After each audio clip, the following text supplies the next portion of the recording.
Everyone, welcome to my YouTube channel Avinash Power EMRS. Today we are going to study class 10th economics subject, chapter number 1, development, part number 7, sustainability for development.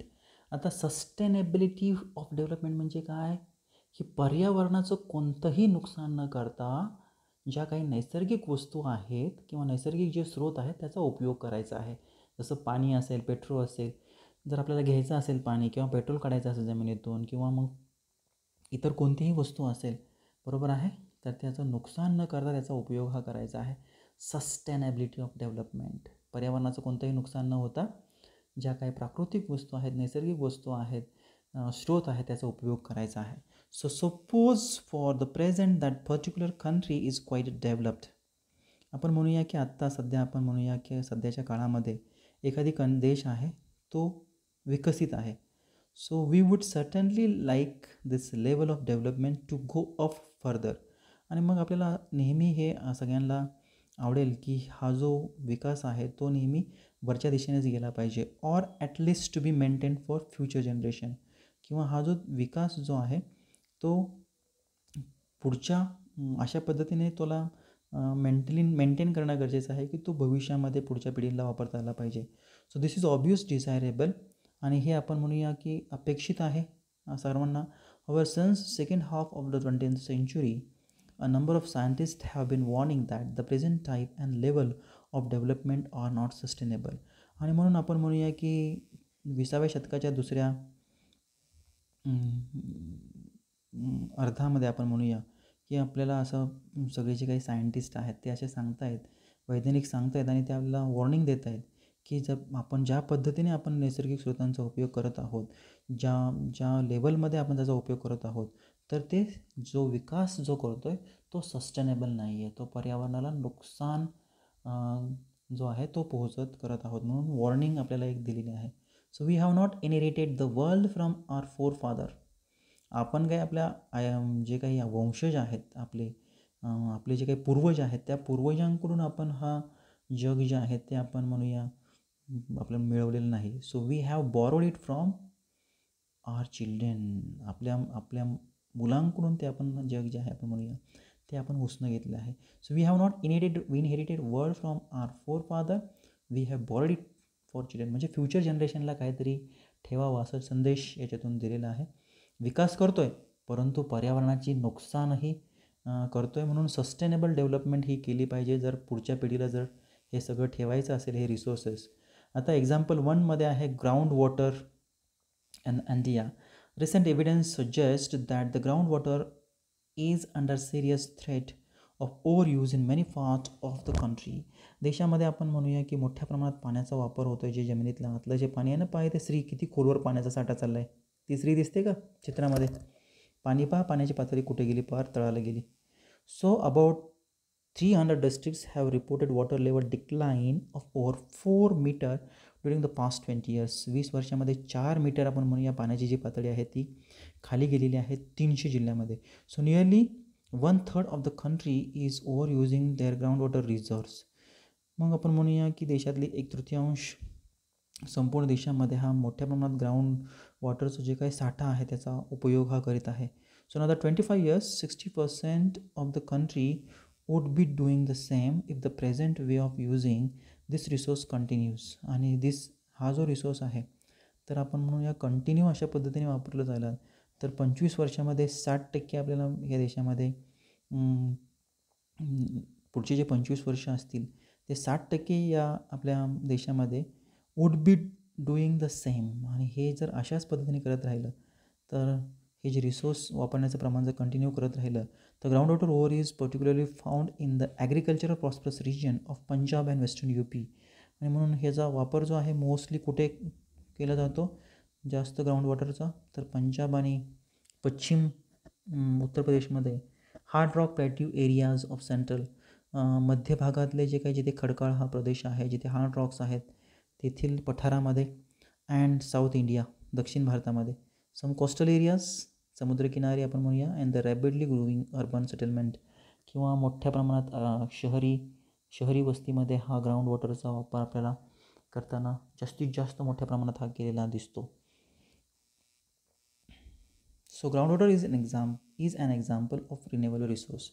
तर ground वॉटरचं हे एक उदाहरण आहे ज्याच्याद्वारे आपण renewable आहे, पुन्हा आपण ती जो रिसोर्स आहे, साठा जो आहे, संपत्ती आहे, ती पुन्हा आपण तयार करू शकतो. This resources are replenished by nature as in the case of crop and plant. आता हे पुनर्पूर्ती याची केली जाऊ शकते. कशा पद्धतीने? जर आपण जास्तीत जास्त पीक लावले, प्लांट लावले, तर त्याची पुनर्पूर्ती ही ज्या साठ्याची होऊ शकते. However even these resources may be over used. परंतु हे जे रिसोर्स आहेत पाण्याचा, मोठ्या प्रमाणात त्याचा वापर हा चालू आहे. For example, in the case of ground water, if we use more than what is being replenished by rain, then we would be overusing this resource. आणि जे पावसाच्या पाण्याने ते जे काही साठा आहे तो पुन्हा भरणार आहे, त्यापेक्षा आपला वापर जो आहे मोठ्या प्रमाणात चालू आहे. So non renewable resource are those which will get exhausted after years of use. परंतु ज्याची निर्मिती पुन्हा करता येत नाही, ते जे रिसोर्स आहेत ते जर आपण वापरले तर ते संपून जाणार आहेत काही वर्षानंतर. So we have fixed stock on the earth which cannot be replenished. आणि आपल्या भूगर्भामध्ये एक फिक्स स्टॉक आहे जो आपल्याला माहिती आहे की हा साठा एवढाच राहिलेला आहे आणि ज्याच्यामध्ये आपण त्याची पुनर्पूर्ती पुन्हा तो निर्माण करू शकत नाही. So we do discover new resources that we did not know earlier. म्हणून आपल्याला नवीन जे काही साधन संपत्ती आहेत ते आपल्याला शोधावी लागतील जे आपल्याला पूर्वी माहीत नाहीत. New resources in this way add the stock. आणि म्हणून हे जे नवीन नैसर्गिक साधन सामग्री आहे त्याच्यामध्ये ह्या स्टॉक्समध्ये ते ॲड होतील, समाविष्ट होतील. However over time even this will get exhausted. परंतु जास्तीत जास्त प्रमाणामध्ये जर वापर केला तर त्यांचा पण म्हणूया ते संपणार आहेत. So for example, crude oil that we extract from the earth is non renewable resource. For example आपण म्हणूया कच्चं तेल जे आपण जमिनीमधून घेतो, बरोबर आहे, जे नॉन रिन्युएबल रिसोर्स आहे त्याची पुनर्निर्मिती पुन्हा करता येत नाही. However we may find the source of oil that we did not know earlier. आणि म्हणून आपल्याला असे शोधायचे आहेत की जे आपल्याला पुन्हा दुसरीकडे हे साठे दुसऱ्या ठिकाणी आपल्याला पूर्वी माहीत नाहीत तिथे ते साठे शोधायचे आहेत. Exploration are being undertaken all the time. म्हणून अशा पद्धतीने जे काही नवनवीन शोध आपल्याला जिथे हे रिसोर्स कुठे आहेत हे शोधावे लागतील. द एक्झाम्पल 2मध्ये आहे एक्झॉशन ऑफ नॅचरल रिसोर्स.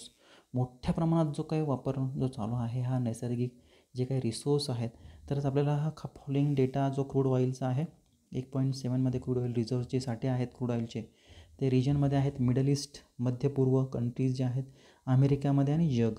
तर हा जो रिझर्व्स आहे 2017मधला आहे 1000 मिलियन बॅरलमध्ये आहेत त्याचं जे प्रमाण आहे ते मिडल ईस्टमध्ये. आणि number of years reserve will be last, किती वर्ष हा साठा टिकेल, तर मिडल ईस्टमध्ये 870 वर्ष टिकणार आहे. युनायटेड स्टेट्स ऑफ अमेरिकेमध्ये 10.5 वर्ष टिकेल आणि जगामध्ये 1697 जो 50 वर्ष जवळपास 50.2 वर्ष टिकणार आहे. So the table gives estimate of the reserve of crude oil. आणि याच्यातून आपल्याला किती साठा हा शिल्लक आहे या कच्च्या तेलाचा पाहायला मिळेल.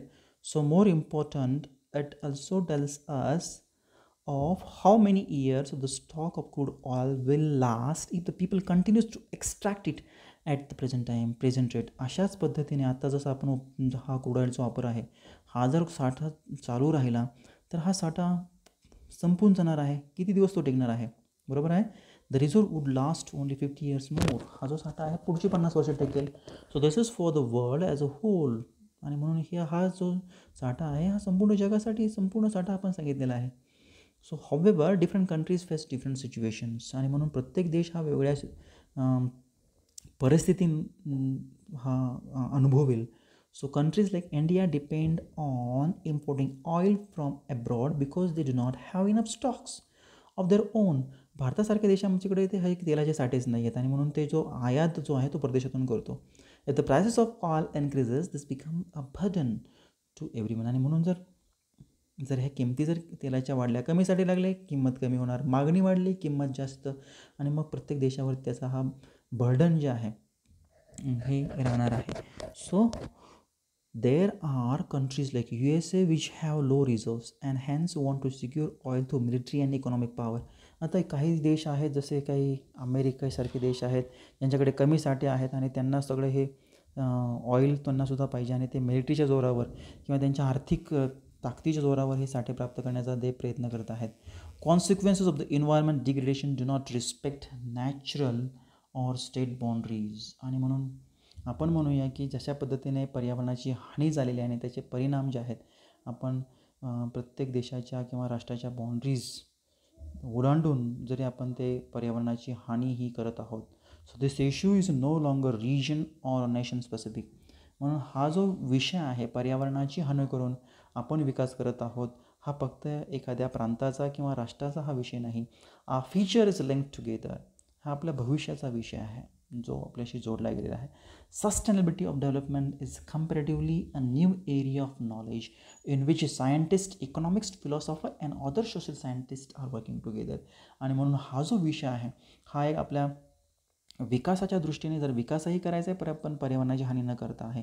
म्हणून हा एक एरिया आहे ज्ञानाचा, हा एक विषय आहे ज्यामध्ये वेगवेगळे सायंटिस्ट आहेत किंवा अर्थशास्त्रज्ञ आहेत, तत्त्वज्ञ आहेत किंवा समाजशास्त्रज्ञ जे आहेत आपण म्हणूया हे काम करतात एकत्र. In general the question of development or progress is perennial. परंतु एक वेळेला प्रश्न पडतो की हा जो विकास आहे, ही जी प्रगती आहे ही कशी आहे. इथे perennial means long time. All the time is a member of society and as individual we need to ask. आपल्याला समाजातील एक घटक म्हणून किंवा एक सभासद म्हणून किंवा इंडिव्हिज्युअल म्हणून आपल्याला एक गोष्ट आपल्याला करायची आहे किंवा एक गरजेची आहे. Where we want to go, what we wish to become. आपल्याला कुठं जायचं आहे, मला आपल्याला काय बनायचं आहे. And what are are goals are. आणि आपले काय ध्येय आहेत. So the debate on development continues. आणि म्हणून हा जो विषय आहे चर्चेचा डेव्हलपमेंटचा किंवा जो वादविवाद जे आहेत ते सुरू राहणार आहे continue. So that's all friends from my side. Thank you friends for watching this video.